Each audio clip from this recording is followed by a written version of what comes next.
What if the secret to unlocking your creative potential isn't some rare, elusive bolt of lightning or a mystical gift bestowed upon just a few people?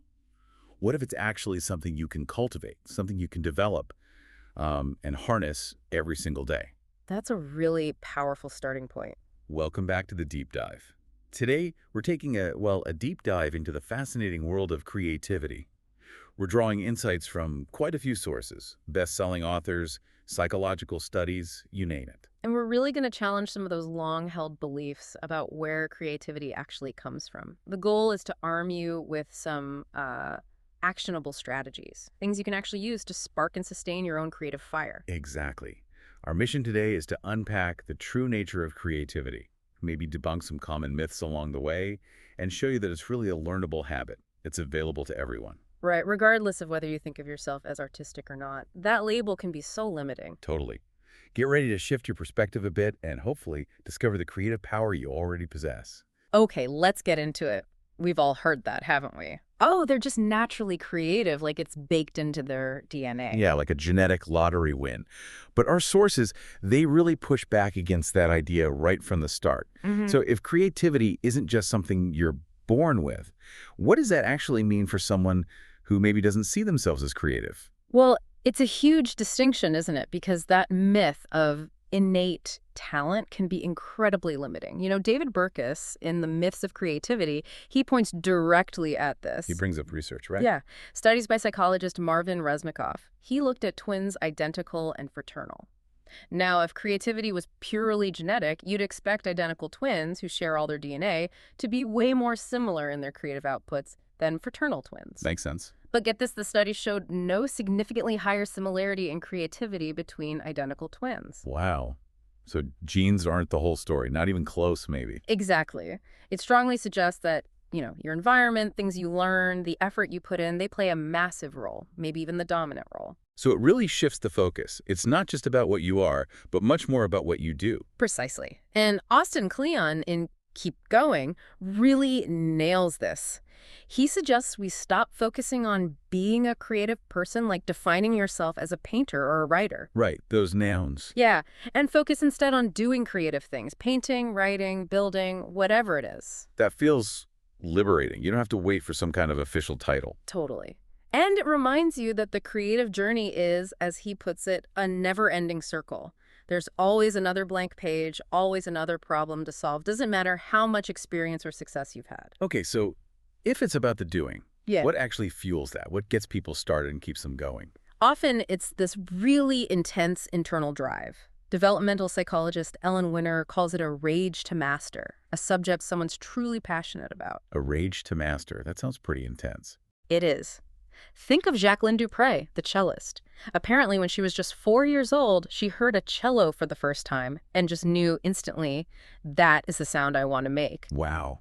And this intense engagement, it isn't necessarily exhausting for creative people. Scott Barry Kaufman and Carolyn Gregoire point out it actually satisfies a kind of neurological need. Their brains almost crave that deep dive. So that passion leads to a different way of working, maybe. Less structured sometimes. Yeah, it seems so. Creative minds often thrive in what looks like chaos to others. Scott Barry Kaufman also notes they're often paradoxical, they embrace contradiction, they actually do well in unstructured environments. Like Picasso. Exactly like Picasso with Guernica. He was constantly improvising, revising, rethinking it, not following some rigid plan, but following where the work itself was leading him. It suggests that our minds can handle that complexity, that mental collage of paradoxes, as Kaufman puts it. Okay, that sounds freeing. And maybe a good excuse for my messy desk. But how do we actually invite that creative spark if we're not, in the middle of a project? Can you just switch inspiration on? Ha! If only. No, not really. Hugh MacLeod's book, Ignore Everybody, has a great analogy. He compares inspiration to getting the hiccups. Hiccups, okay. Yeah, it just comes unexpectedly, right? You can't force it. So the key, he says, is just always being ready to jot down those spontaneous thoughts whenever they arrive. MacLeod himself started drawing cartoons on the backs of business cards just to capture ideas on the move. Always be ready. I like that. And what's really interesting is that sometimes the best way to find inspiration is to actually stop trying so hard. How does that work? Giving your conscious mind a break can unlock hidden insights. Things like, open monitoring meditation, where you just observe your thoughts without judging them, or even just plain old boredom. Really? Yeah, really. Researchers at the University of Central Lancaster did this study. They had students copy boring numbers from a phone book. Sounds thrilling. Right. But afterwards, those students were actually more creative on a task involving plastic cups than a control group. It's like an understimulated brain starts seeking its own creative distraction. Like Archimedes in the bathtub. Eureka! Exactly. He was relaxing, not straining, when he had his breakthrough about volume. Okay, so we can cultivate readiness, embrace boredom. But what about that inner critic, that voice telling you it's not good enough or you can't do it? Ah, yes, the inner critic. We all have one. Peter Himmelman, in his book Let Me Out, gives it a name. Yeah, Marv? Yeah, Marv stands for majorly afraid of revealing vulnerability. Ah, that's brilliant and so true. Marv is definitely a barrier for a lot of us. Absolutely. And Marv gets louder when we face big, scary goals or think about past failures. So Himmelman suggests breaking those huge dreams down into smaller, manageable steps. Make them specific, present, and true. Like tiny wins to build momentum. Exactly. And also identify your elephant ropes. Elephant ropes. Yeah, those old limiting beliefs, maybe something someone told you years ago, like you can't sing or you're not artistic, that still holds you back, even though it might not be true. You need to recognize them. So acknowledge Marv, break things down, identify the old baggage.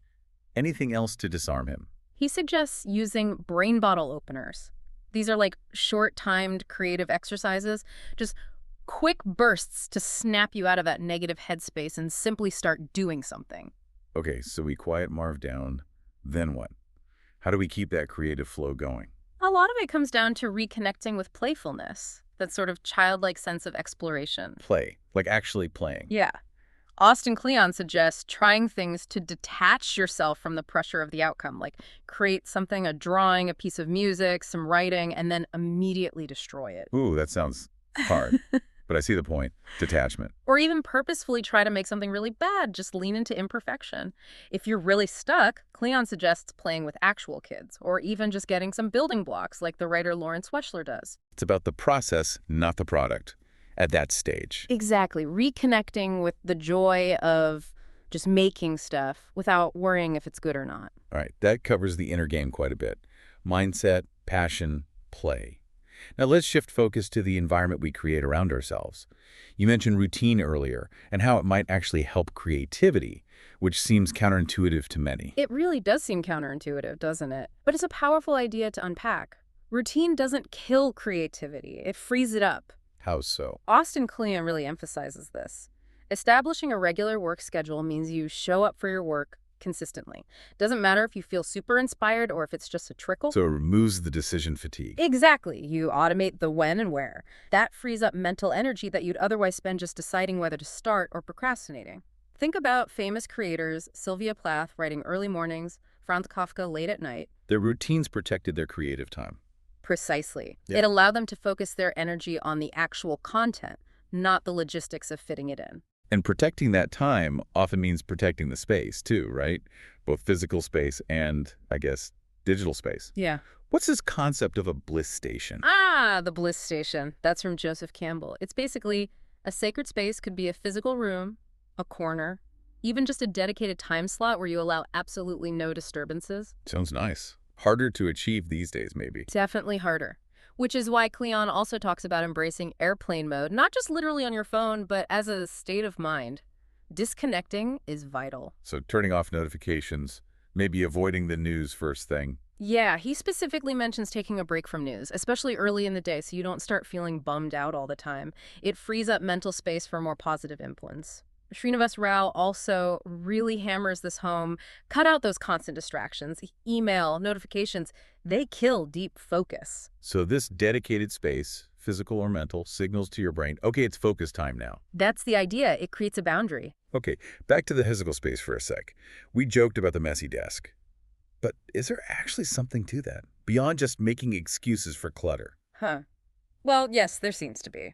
While tidiness gurus like Marie Kondo have their place, some research suggests a bit of messiness can actually spark creativity. No. Austin Kleon and Laura Jordan Bamback talk about inspiring juxtapositions.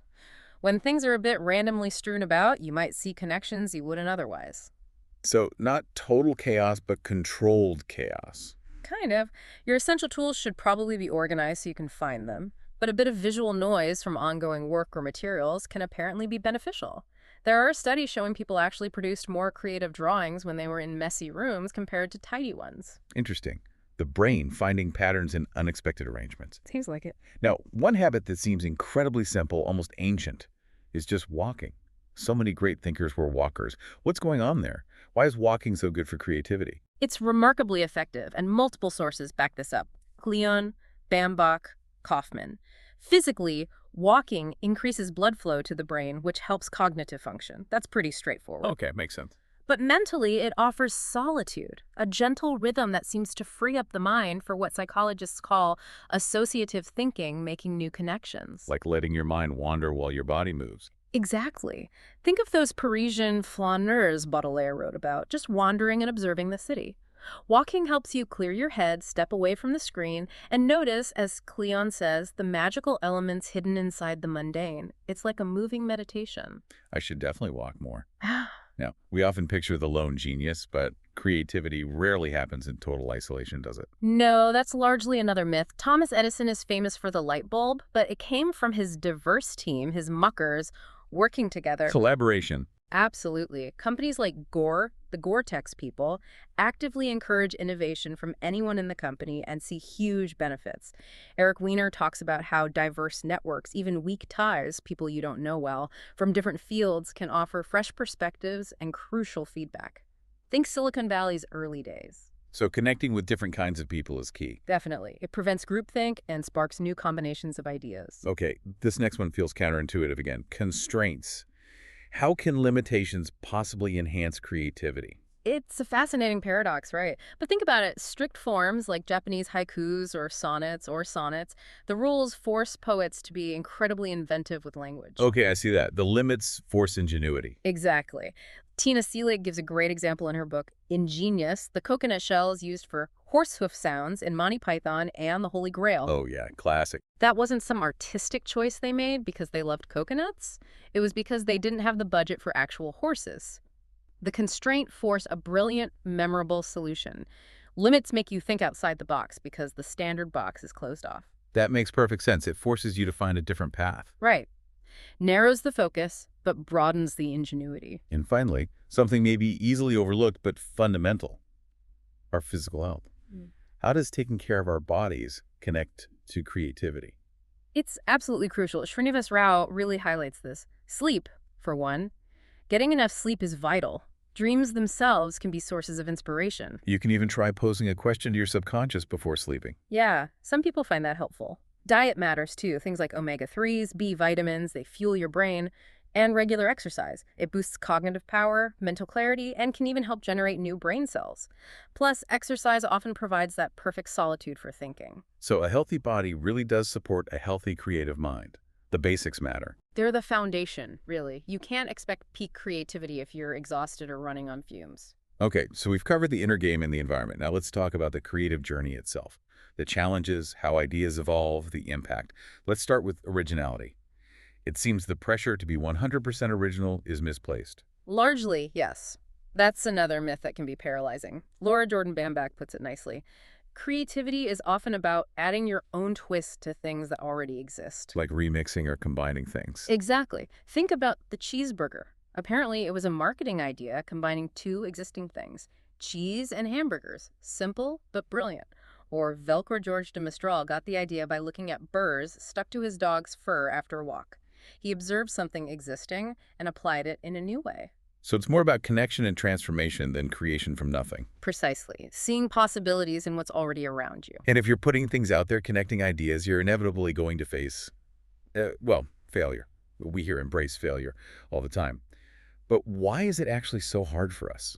Oh, it's incredibly hard. Seth Godin reminds us that failure is a natural part of the process, but knowing that intellectually is different from feeling it. Totally different. It goes against our instincts, right? We're wired to avoid pain, seek approval, avoid judgment. Society often stigmatizes failure. Our ego takes a hit. It's uncomfortable, to say the least. So how do we reframe it? We have to see it as iteration, as data collection. Instagram is a great example. It started as a location sharing app called Burm that pretty much flopped. I didn't know that. Yeah, but the founders noticed users did like the photo sharing feature, so they pivoted, focused on that, and boom, Instagram.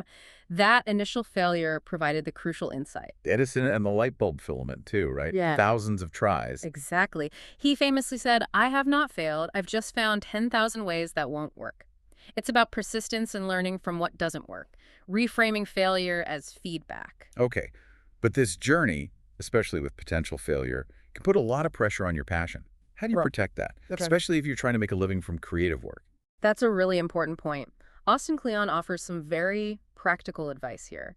He actually suggests not letting your creative work be your only source of income, at least initially, Really? Why is that? because the financial pressure can spoil the joy, as he puts it. You start creating for money or what you think will sell instead of following your passion. Having a day job, even a simple one, can paradoxically preserve your artistic freedom. Keep the passion pure, in a way. Yeah. And he also warns against getting obsessed with external validation, likes, shares, metrics. It's easy to get sucked into that. He suggests reconnecting with the pure love of creating by maybe gifting your work sometimes. Like when he made robot collages just for his son, those became some of his most treasured creations because the pressure was off. That ties into Srinivas Rao's idea of creating for an audience of one, doesn't it? Create for yourself first. But how does that actually lead to reaching more people? It feels like a contradiction. It does feel like one, but it's a powerful paradox. When you chase external validation, good reviews, sales, likes, you often dilute your work trying to please some imagined audience. It becomes less authentic. Right. But when you create purely for yourself, driven by your own curiosity and passion, the work becomes more unique, more powerful, more authentic. And authenticity resonates deeply with people. Think of David Bowie. He was constantly reinventing himself, exploring his own identity through music, not chasing trends. And that very authenticity drew a massive devoted audience. Exactly. Intrinsic motivation, creating for yourself, paradoxically, often leads to a stronger connection with others. But for those who do want or need to build a career around their creativity, it's not just about the art itself, is it? No, definitely not. Lisa Congdon's book, Art Inc., really emphasizes this. If you want to make a living, you need an entrepreneurial mindset.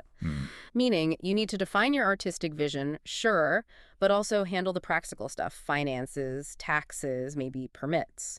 And you need to learn about promotion, building a website, maybe blogging, engaging with press or galleries.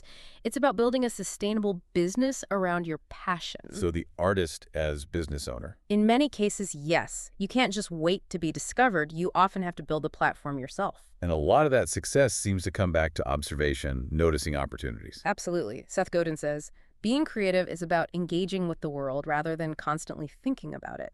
It's about paying attention. Like those venture capitalists who saw potential in early Twitter. Exactly. Or the founders of innovative magazines or companies, they train themselves to be observant, to spot shifts, to see potential where others just see problems or ignore possibilities altogether.